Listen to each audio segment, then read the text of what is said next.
5, 4, 3, 2, 1.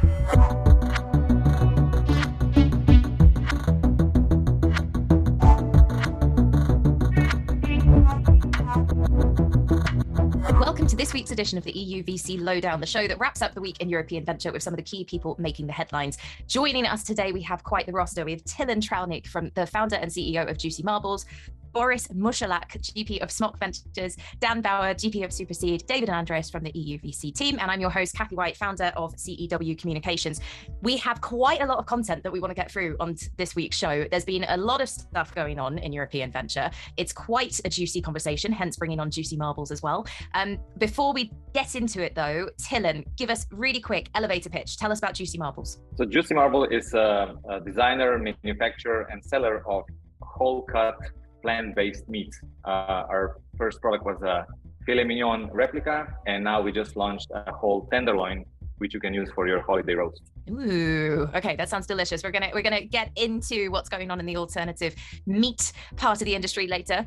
And Tilen won't say this, but I have tried the filet mignon and I am blown away. It's different from a normal filet mignon, but I would venture to say that it's oftentimes better, honestly. Okay, quite the claim. Boris, tell us a little bit about Smock Ventures.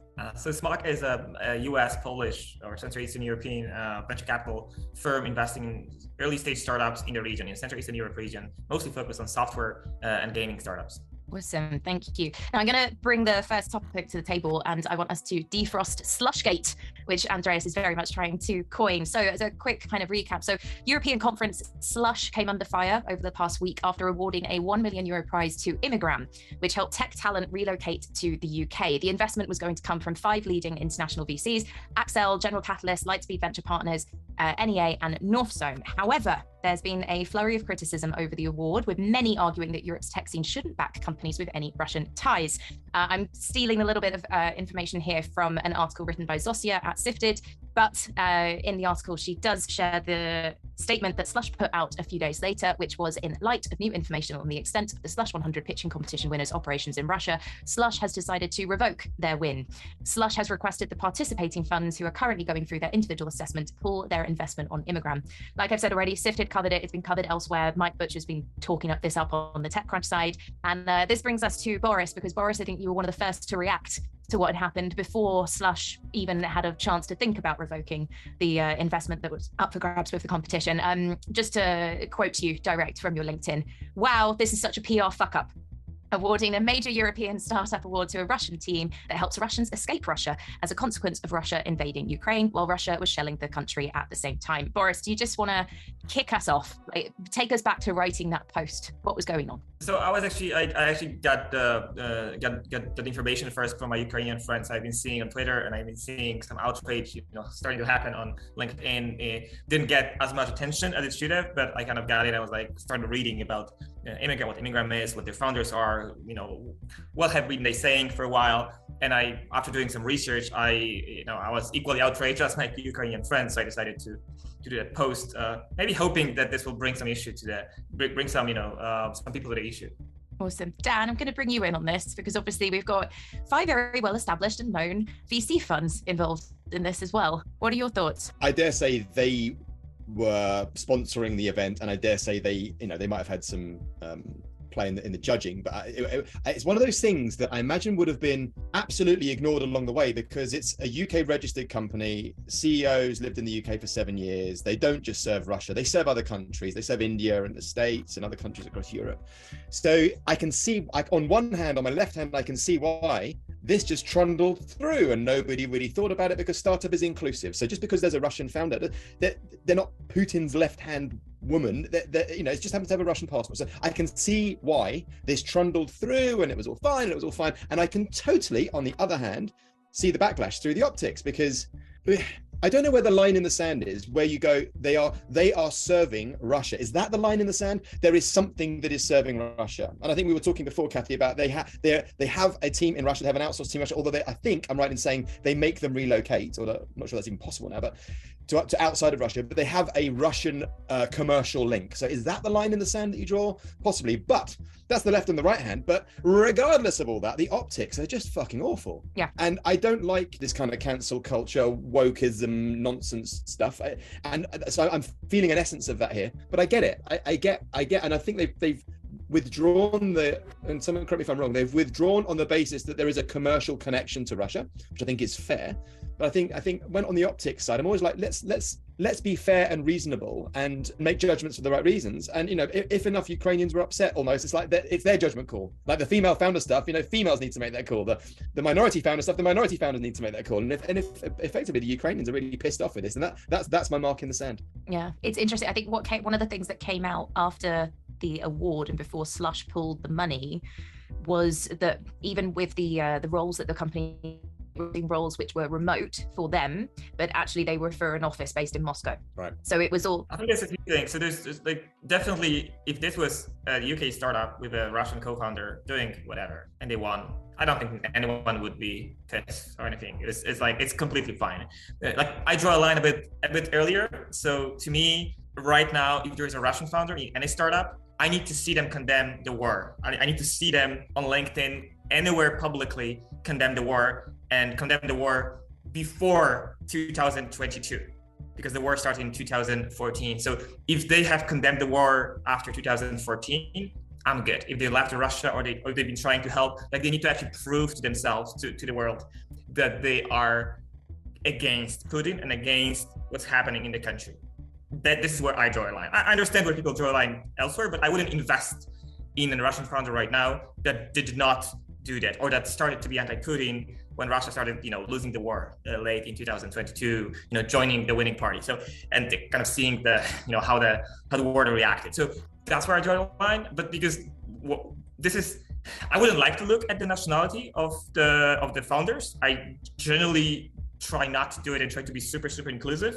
But in this case, the risk is just too big for me. The risk for my reputation, so I need to do a bit more due diligence on actually what the founders think, because it might become a liability versus an asset to me as a venture capital company. So that is where I draw a line. And I think that I was frustrated with this for a few reasons. So one reason was they have never condemned the Russian invasion before winning the award. They were silent on social media about that. They've actually, some people actually saw that they've been referring to the war as a special military operation before. So that kind of tells where they are.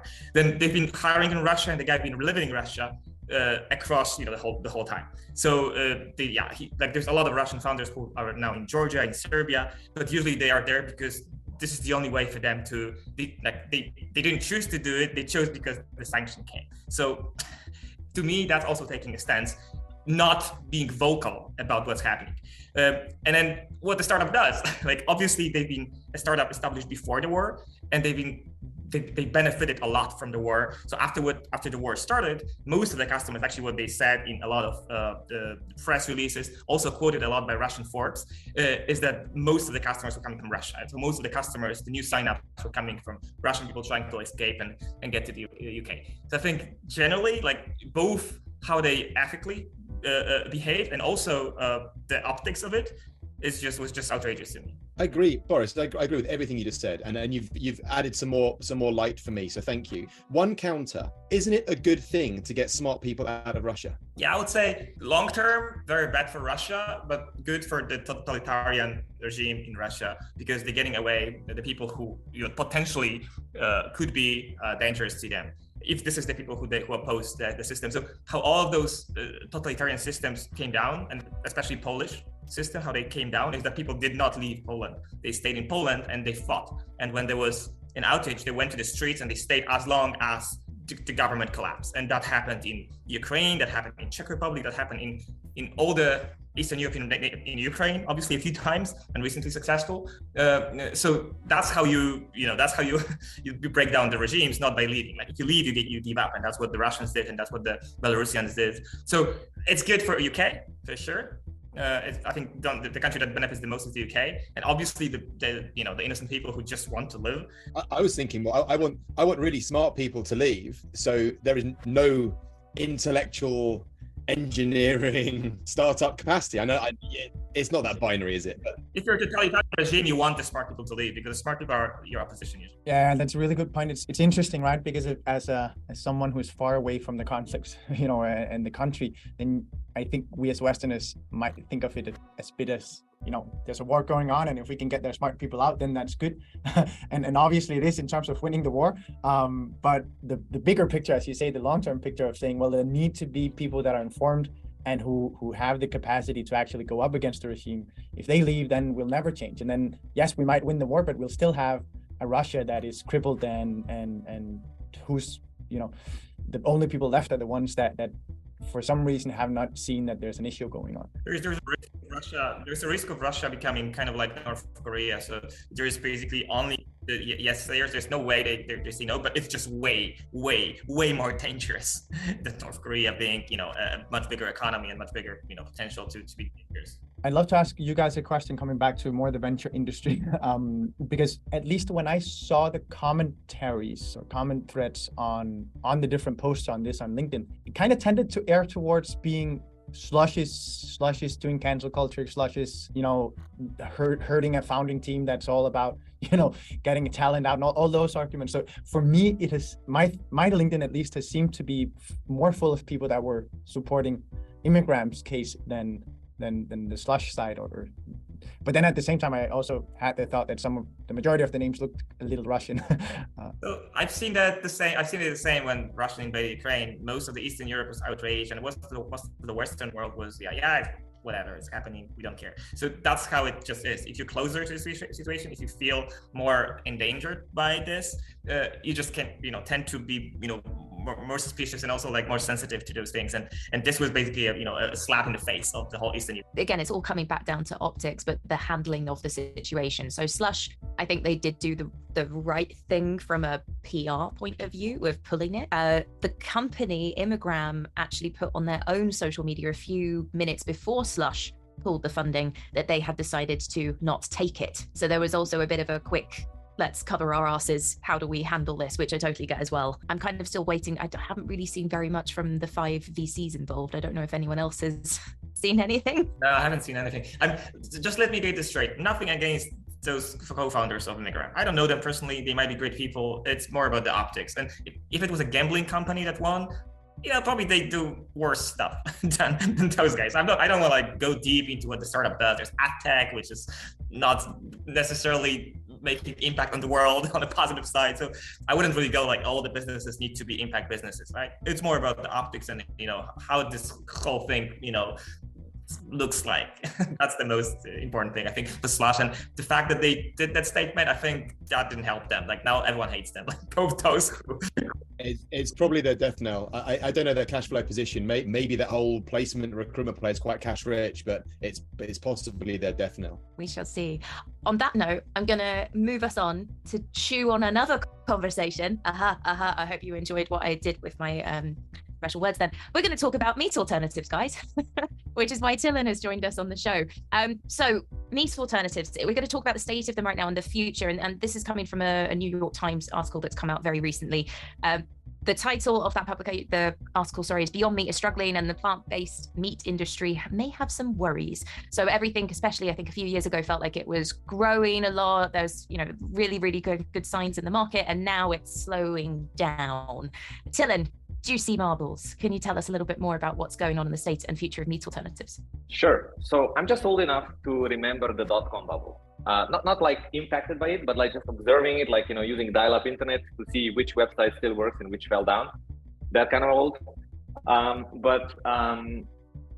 do feel that plant-based is in a bursted bubble, or that the bubble around plant-based has burst a little bit. From a food technologist and somebody who was supposed to work in the traditional food industry, I think the number of those companies, or companies within the industry, even beyond, are actually decent food tech or food production numbers. They're not a bad company. I think that the expectations are wrong, because people who invested in those companies have made their fortune and run for the last 15 years or seen exported companies from small startups in a garage to big multinational corporations, but with software, mostly with software based businesses. And now applying software scaling expectations and even sometimes mechanics does not really work. So like, let me give you an example.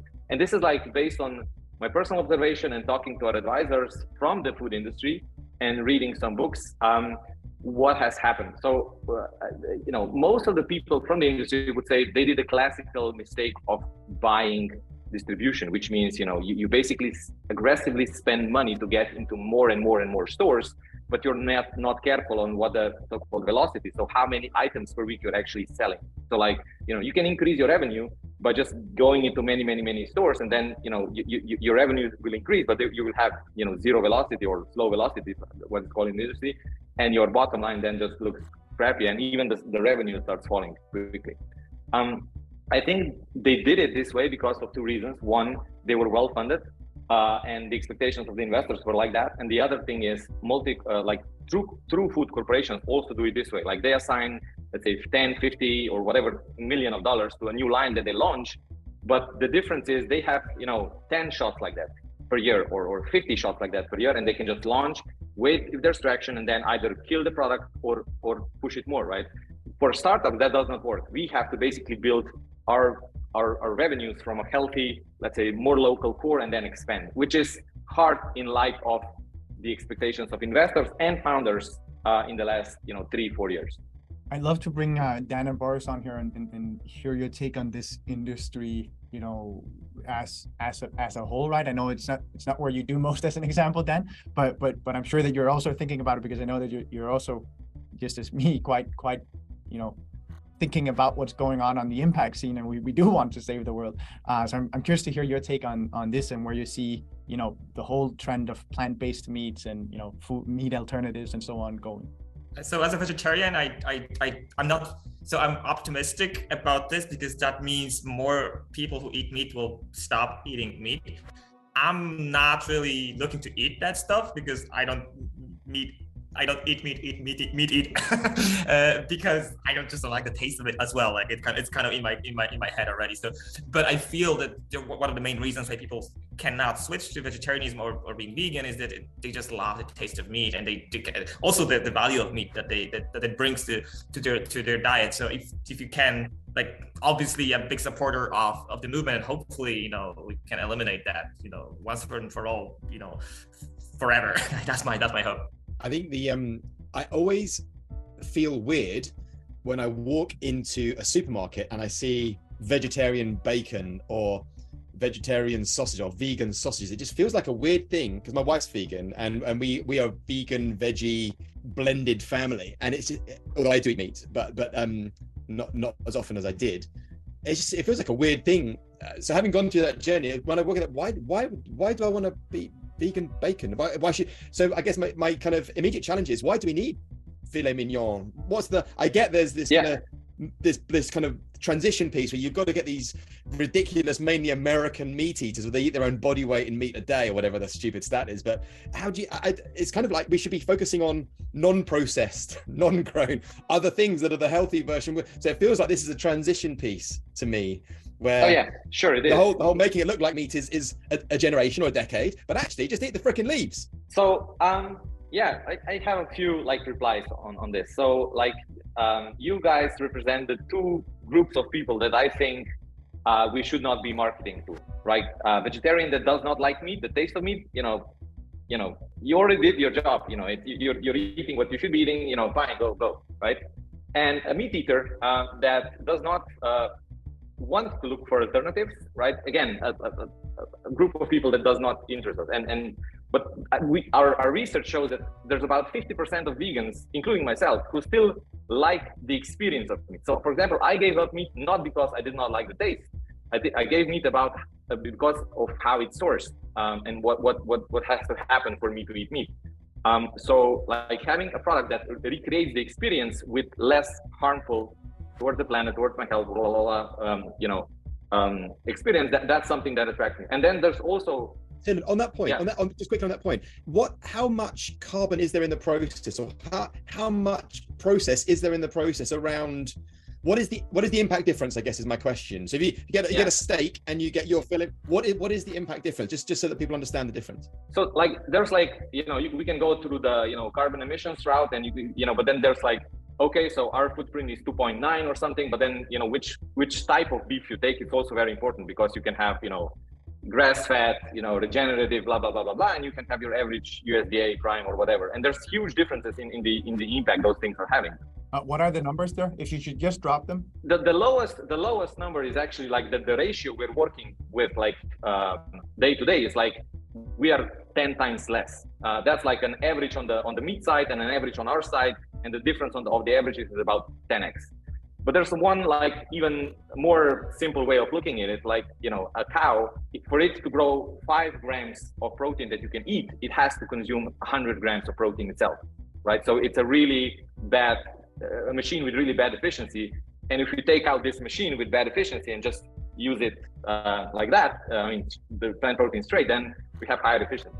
And I do think the end goal, like you mentioned, the end goal is, in our opinion, not to make exact replicas of different cuts of meat, but rather to make a product that has a better sensory experience, a better price, and a better impact on the planet, while being culturally neutral. And by that I mean it's going to be one of those things that both sides can actually agree on, that it is a good food, right? And that's the basic premise. And I think a lot of the companies in the field actually failed, or the first generation companies failed at delivering us the experience that people are expecting to make the switch. Because on the other side of people, where people are the so-called reductarians or flexitarians, people who are actively trying to reduce meat consumption, they're especially sensitive on how much of the experience they're giving away for the benefit of the health and their own and the planet and the animals. So it's like, product quality or product experience is still not where it should be. I think there's some companies that are getting really close, ourselves included, but I think there's still a battle. And I think before that happens, it's hard to imagine there being a mass adoption of those products. We mustn't also ignore the fact that what cows and sheep go through, they experience fear and have a central nervous system. So I think I don't want to get too fluffy about it or ethereal, but I think it's really important that we're eating. It's not just that we're killing creatures to eat, but the experience that they go through on the whole, through life and through death, is just absolutely horrific. And I think that's a massive part of it.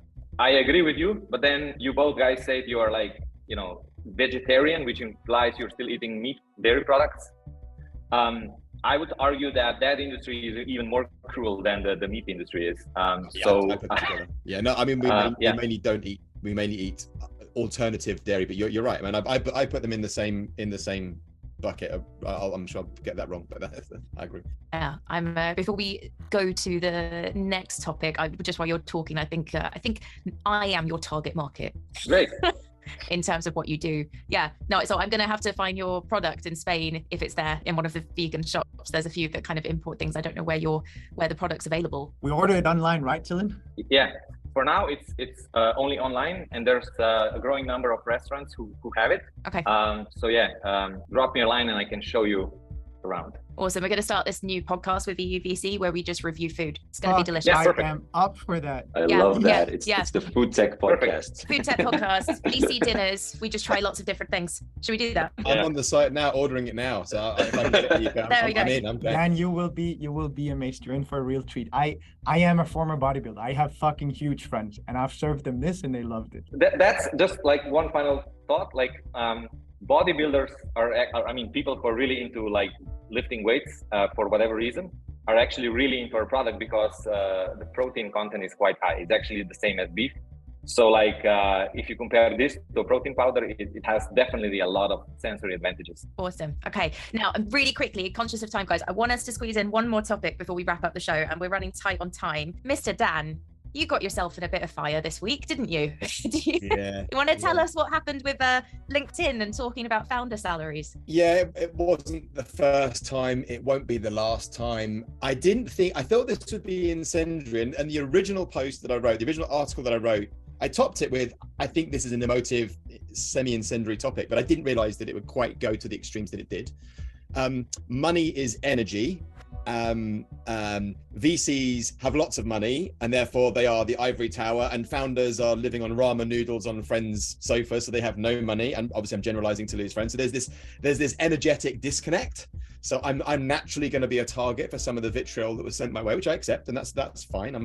I'm a hypersensitive chap, so it all bites me, it all hurts me. So if you threw some shit at me, it hurt. That you hit your target. But I think it's still a worthy topic. I will always talk about tough things. The first severe punching I got was talking about female founders, and we won't go into that.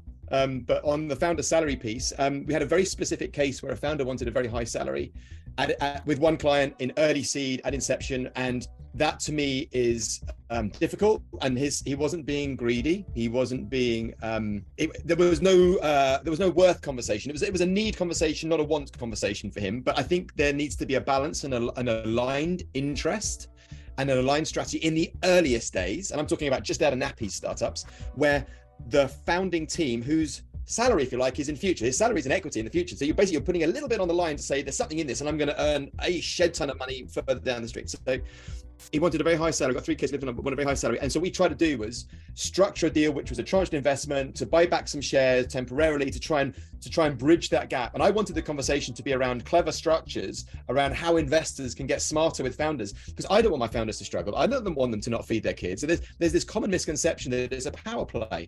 It's got nothing to do with this. Well, maybe it is for some VCs, but for me, it's about creating the right weights and measures that this is your only focus. This is what you do. We're all in this together. But in those early getting up to a commercial reality with money phase, there needs to be an alignment of interest, and it's not a job. If you want to get a job, and you can probably get a higher paid job than the salary you're asking for, go and get a properly well-paid job. But if you want to take this journey in the early testing and risk days, that risk is shared, even with investors who are going to back you. So it's not about what you want, it's about what you need. And I will always pay or suggest to pay fair salaries where you take what you need, feed your family, pay the mortgage, pay the rent, pay all the bills. There is nothing to worry about, but there's no holidays to Barbados. There's no gold taps. There's no extra bits, just for a short period of time. And I feel very, very strongly about that. So there's the practical elements of how you create an early funding structure in a startup, and then there's the worth piece that comes after the fact. There's the need and the want, and then there's the worth after that. So yeah, it went all horribly wrong, and I got lots of things thrown at me, and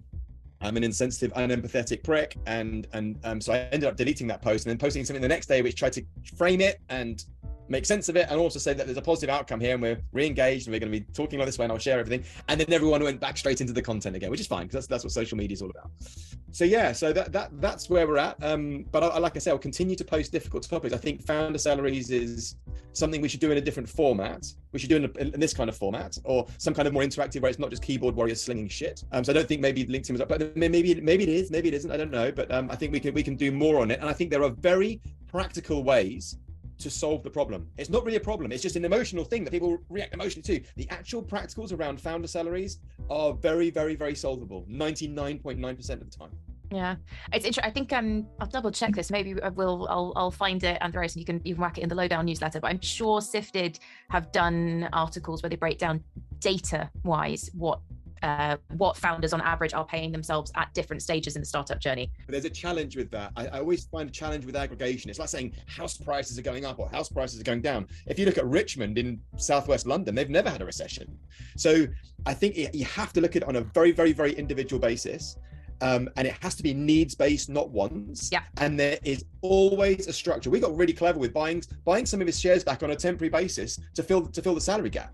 So I mean, there are lots of mechanisms that you can put in place to get those early stages. And I would not. I mean, great. Obviously, founders want to look at the spectrum. Where am I on the spectrum? But I'm not sure how helpful that really is. I don't know if you're right. It should be done on the individual's case, and they've got to figure that out, and they've got to work closely with their investors to do so. But I think sometimes at the very beginning, people just have no idea. So I've been asked, what should I pay myself? And I'm like, don't ask me. I've got a completely different model. I run my own agency. I pay myself from profit. It's a tricky one, I think, when you're coming in at the beginning. Boris, on your side, what do you say to founders that you work with? We had so many different arrangements with founders. It's really hard to even say that we have a template for that. We have founders who paid themselves zero. Their choice. They had 2 exits before. They want to optimize for runway, and they basically want to optimize for, for just like surviving as long as you can to get the most out of the stock. Then we have teenagers, 20-year-olds that we've invested in who survived on 50K for the whole company for the whole year. And I don't know how. And I asked them and they're like, are you fine? And I was like, yeah, we live together. We don't eat that much. It's like, okay. But then we also had, founders who've been in corporate business for quite a while. They were at, Google for 10 years or so. They have families, they have houses, they have horses. I have that as well, and it costs money. So then we kind of had a discussion of how this will impact the startup. That's the most important. Like, I don't really care as long as you're making profits in the company and as long as it's going up, and also like as long as it doesn't hurt the runway of a company in a significant way. So if you raise a shitload of money in the very beginning and you are already like almost profitable in the beginning, it's okay for me. Like I know those guys wouldn't even do this if they need to justify, you know, in front of their husbands and their wives that this is a viable path, this startup. So they need to be making a bit more. So those guys, so very different. And I guess I agree with Dan. I'm gonna probably be standard on the LinkedIn as well.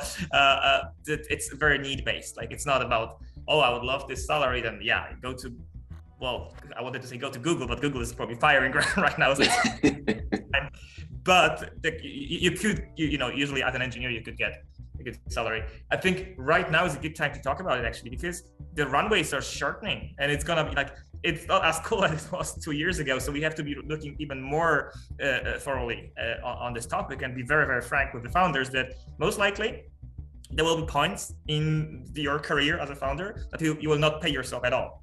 Every founder has been there. So you need to prepare for that. And I need to optimize for founders who I know can survive that, because that means it's bigger chance for the startup to be successful. Yeah, of course. Dylan, I'm just going to bring you in on this really quickly, and then we do need to wrap up the show. But, you know, how did you decide what your founder salary was going to be? I think I was fortunate, or we were fortunate enough that our investors are basically okay with, you know, I'm the oldest person in the company, so I kind of fall into the, you know, have a job before kind of a category. Everybody else is more of a, you know, starting out. But I think there's one more important dynamic, and that is there's your salary, and you know, we are 4 co-founders, so they're like, even the whole salary mass for us is, you know, it's a significant amount. But it's also, you know, how you how open do you talk about those like back home issues, you know, like, you know, what is your true need, and you know, but also to be like actively prepared on what if something bad happens, you know, who can go with how little for how long, right? It's to have those conversations as early as possible, because then when things start getting hard, you can basically start executing those like plans that you've laid out. So I think it's like really, it comes out to really openly talking between the co-founders and also with investors. And then like it was mentioned before, you know, there's mechanisms, but there's also like personal choices that you can make. I'd like to maybe just double click on what Dylan just said, because that's actually when Andreas and I decided to go full time with the European VC. We did exactly that exercise, which takes a lot of transparency and honesty, which is, well, what's your living cost? Tell me, right? And obviously Andreas lives in Denmark. I live in Portugal. It's quite a different number. Andreas has 2 kids. I don't. It's quite a different number, right? And I think that openness and that honesty is really important. And at the end of the day, I think what I didn't necessarily like about the conversation that was going on LinkedIn was like, the onus is not on the investors, right? I think the onus is on the founders, because no one's forcing us to go and get VC money. No one's forcing us to start a company. No one's forcing us to do whatever. We're doing it because we want to, right?